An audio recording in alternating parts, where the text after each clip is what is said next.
Let's turn to the New York Times best-selling author of Red-Handed and Government Accountability Institute President Peter Schweizer. So, Peter, you think Hunter's about to be charged with a crime? I do. And Jesse, I think the best evidence is the New York Times ran this piece where they admitted the laptop was real. That was in paragraph 17 or 18.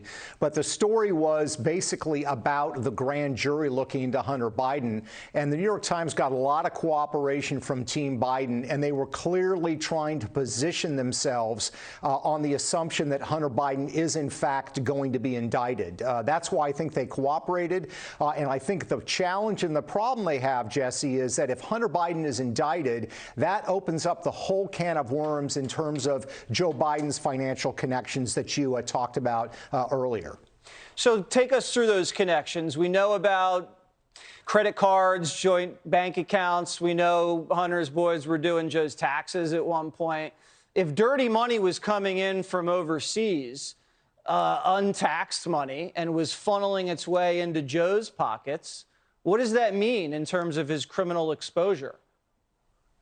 Well, it means a couple of things. First, you've got the whole national security component of this, because remember, the money that's coming in from Beijing is coming from 4 businessmen who funnel at least $31 million to the Bidens. That's in the laptop. And when you look at those 4 businessmen, each and every one of them, Jesse, has ties to the highest levels of Chinese intelligence. So this is not some random walk around Shanghai, I'm going to secure a couple of deals.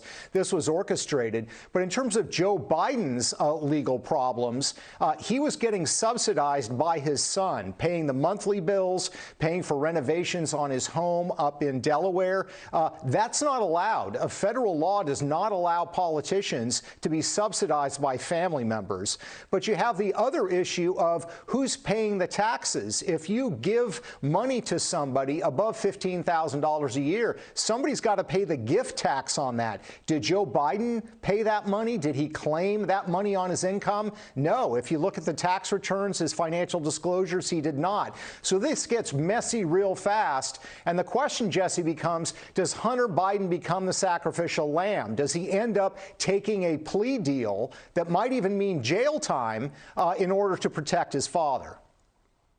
Unbelievable if that would happen. That's crazy. Peter, thanks so much for your investigative work. This has been eye-opening. Thank you. Thanks, Jesse.